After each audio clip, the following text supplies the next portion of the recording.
अस्सलाम वालेकुम दोस्तों, मैं हूं माजिद मलिक और डिस्कवर द वर्ल्ड में आप सबको खुश आमदीद।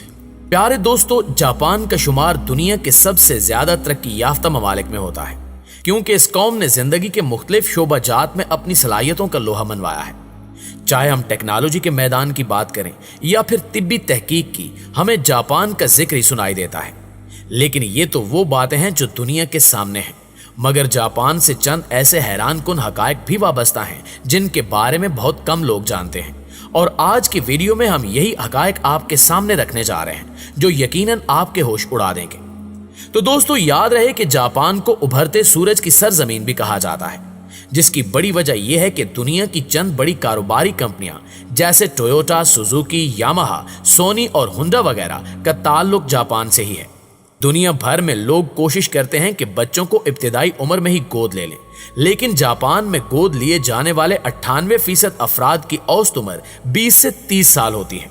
खास तौर पर कारोबारी हलकों में मौजूद इस सैकड़ों साल पुरानी रिवायत का मकसद खानदानी कारोबार को खानदान में ही रखना होता है। अगर किसी शख्स का कोई मर्द वारिस न हो तो वो अपने रिश्तेदारों या जानने वालों में से किसी भी शख्स को गोद ले लेता है या इन्हें घर दामाद बना लेता है ताकि जायदाद घर से बाहर ना जाए। जापान में काम की ज्यादती से मरना एक आम बात है और इन मरने वालों के लिए एक इस्तिलाह कारोशी इस्तेमाल की जाती है। काम की ज्यादती से मुतासिर या काम की ज्यादती से मरने वालों के लवाहिकीन के लिए एक अलग से कारोशी हार्ट लाइन नेटवर्क भी बनाया गया है जो इनकी आखिरी रसूमात की तैयारी करता है। यहाँ कारोशी का शिकार कुछ लोग हफ्ते में 110 घंटे या साल में 4000 घंटे से भी ज्यादा काम करते रहे और फिर काम के इतने दबाव की वजह से ये लोग खुदकुशी भी कर लेते हैं। काम की सख्ती का अंदाजा आप यहां से लगा लें कि कारोशी की शिकार एक नर्स को एक माह में 5 बार 32 घंटे की शिफ्टों में काम करना पड़ा, जो दिल के दौरे और उनकी जान जाने का बायस बना। इसी तरह अगर हम जापान के मजीद हकायक की बात करें तो यहाँ हुकूमत नौजवान लड़के और लड़कियों की मुलाकात के प्रोग्राम मुनक्किद करती रहती है और इन मुलाकातों की वजह यह है कि हुकूमत की कोशिश होती है कि नौजवान जल्द अज जल्द शादी करके बच्चे पैदा करें, क्योंकि हुकूमत को तशवीश है कि 2010 से अब तक जापान की आबादी बढ़ने की बजाय 1 मिलियन से ज्यादा कम हो चुकी है। दोस्तों, अगर आप जापान जाएं और लोगों की एक बड़ी तादाद को सर्जिकल मास्क पहने देखें तो घबराने की कोई बात नहीं, क्योंकि ये वबाई अमराज के फैलाव की वजह से नहीं है, बल्कि जापान में ये फैशन बन चुका है। और दूसरी वजह यह है कि जापानी सर्जिकल मास्क पहनकर चेहरे को गर्म रखते हैं और इस तरह इन्हें अजनबियों से भी गुफ्तगू नहीं करना पड़ती। जापान में खवातीन की टॉयलेट्स में साउंड प्रिंसेस नामी एक डिवाइस लगी होती है जो फ्लश में पानी बहाए जाने की मसनूई आवाज खारिज करती है।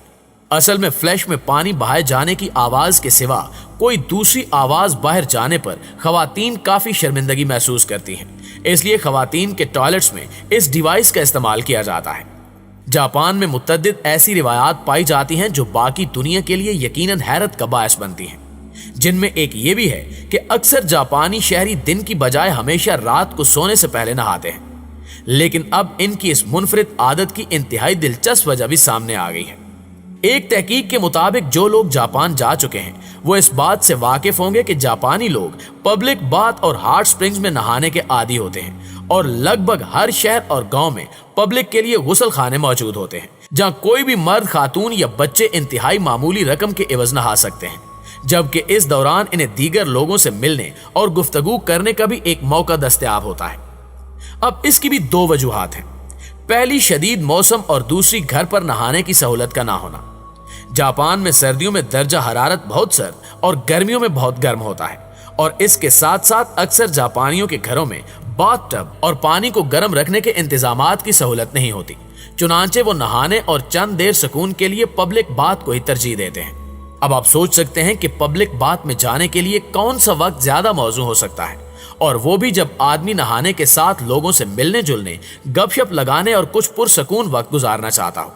चुनांचे जापानी काम से छुट्टी के बाद रात को ही पब्लिक बाथ जाते और नहाते हैं।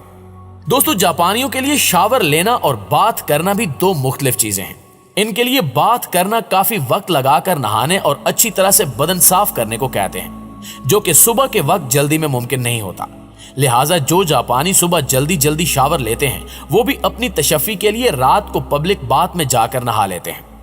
नाज़रीन गिरामी, जैसा कि आप जानते हैं कि मुख्तलिफ तहजीबों में गम के इजहार के लिए मुख्तलिफ अंदाज अपनाए जाते हैं और खास तौर पर किसी फौतगी पर कुछ लोग सीना कोबी करते हैं, कुछ चीखते चिल्लाते हैं। जबकि जापान में डानी कबीले के लोग किसी के मरने पर एक अजीब अंदाज अपनाते हैं और वो ये है कि ये लोग रोते हुए ना सिर्फ खाक और धुआं अपने चेहरे और सर पर मलते हैं बल्कि अपने हाथों की उंगलियां ही काट देते हैं। इस कबीले के लोगों का कहना है कि अगर मरने वाला एक कमजोर दिल शख्स हो तो उसे अगले जहान की मुश्किलात सहने और ताकतवर बनाने के लिए खानदान के लोग अपनी उंगलियां काट कर कुर्बानी देते हैं ताकि मरने वाले शख्स की रूह को आसानी मिले। इसलिए मरहूम की करीबी रिश्तेदार खवातीन अपनी उंगलियों के ऊपर वाले किनारे काट देती हैं। उंगलियां काटने से पहले उंगलियों की पोरों को 30 मिनट के लिए बांध दिया जाता है और फिर काटने के बाद उंगलियों के कटे हुए पोरों को खुश्क होने के लिए रख दिया जाता है और बाद में एक खास जगह पर दफना दिया जाता है।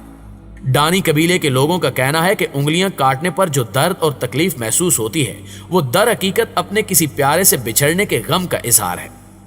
इस कबीले में ना सिर्फ मौत पर उंगलियां काटी जाती हैं बल्कि बच्चे की पैदाइश के वक्त बच्चे की मां ही उसकी सबसे छोटी उंगली को जोर से दांत से काटती है ताकि वो दूसरों से मुख्तलिफ हो और लंबी जिंदगी जिए। इसके अलावा आप ये भी जानते होंगे कि दुनिया भर में तलाक देने की अजीबो गरीब रसूमात राइज हैं, मगर जापान में इस काम के लिए एक ऐसा मंदिर है जो अपने जायरीन को नाकाम शादी टॉयलेट में बहाने की पेशकश करता है। जी हाँ दोस्तों, वस्ती जापान के सूबे गोनमा में मंटो कोजी टेम्पल अज़दवाजी ताल्लुकात से छुटकारा हासिल करने वाले जोड़ों को एक कागज पर तमाम गिले शिकवे लिखने और तलाक की वजूहात बयान करने का मौका फराहम करता है, जिसे बाद में फ्लैश में बहा दिया जाता है और इस तरह उस जोड़े के दरमियान हमेशा हमेशा के लिए ताल्लुक खत्म हो जाता है। पूरी दुनिया की तरह जापान में भी नया साल खास अंदाज से मनाया जाता है, मगर यहाँ के बूढ़ों की नजर में अपना कैलेंडर अहम है, जबकि बहुत से जापानी साल को जानवरों के हिसाब से मनाते हैं, जैसे कि 2014 के साल का जानवर घोड़ा है। ये लोग इस मौके पर मंदिरों में जाते हैं और इनकी घंटियां 108 बार बजाते हैं। इसके अलावा अहले जापान नए साल की आमद के मौके पर अपने घरों की सफाई सुथराई का भी खास एहतमाम करते हैं। इनके यहाँ एक बात बहुत अच्छी है और वो ये है कि यहाँ के लोग गुज़श्ता साल के झगड़े और तनाज़ात इस मौके पर खत्म कर देते हैं ताकि नए साल में बिल्कुल नए और ताज़ा अंदाज से दाखिल हो और ये साल झगड़ों और इख्तिलाफात से पाक शुरू हो। इस तरह इनका मुल्क तनाज़ात से पाक हो जाता है। प्यारे दोस्तों, ये तो आप जानते ही होंगे कि चीन और जापान में लोग खाने के लिए चॉपस्टिक्स का इस्तेमाल करते हैं, मगर आपको ये जानकर हैरत होगी कि अगर जापान में कोई चॉपस्टिक्स के बिना कुछ खाना चाहे तो ये बुरा समझा जाता है। यानी जापान में चॉपस्टिक के 7 तरीके और तमीज से खाना लाजमी है। इस तरह जापान में ये बात भी कुछ अजीब मालूम होती है कि रेस्टोरेंट में खाना खाने के बाद टिप देना सख्ती से मना है और टिप देने को जुर्म के बराबर समझा जाता है, चाहे कोई अपनी खुशी से ही ऐसा क्यों ना करना चाहे। जापान की एक दिलचस्प बात यह भी है कि वहां की सड़कों पर ना ही आपको कचरा नजर आएगा और ना ही कूड़ादान, और वहां के लोगों के लिए हुक्म है कि अगर आपके पास कोई कचरा है तो उसे अपने बैग या जेब में रख लें और फिर घर जाकर इसे अपने कूड़ेदान में डाल लें। लेकिन इसके बावजूद भी कुछ लोग इस हुक्म की खिलाफ वर्जी करते हैं, जिनको भारी जुर्माना सहना पड़ता है। यकीनन ये तरीका तो वाकई दिलचस्प है और हमारे मुल्क में भी ऐसा जरूर होना चाहिए। जी तो डिस्कवर द वर्ल्ड के प्यारे प्यारे दोस्तों, ये थी हमारी आज की इंटरेस्टिंग, इंटरटेनिंग और हैरत अंगेज वीडियो कैसी लगी कमेंट करके हमें जरूर बताइएगा। इंशाल्लाह आपसे मुलाकात होती है अगली इंटरेस्टिंग वीडियो में। तब तक अपना, अपने प्यारों का, इर्द गिर्द के लोगों का ढेर सारा ख्याल रखिए। अल्लाह निगहबान।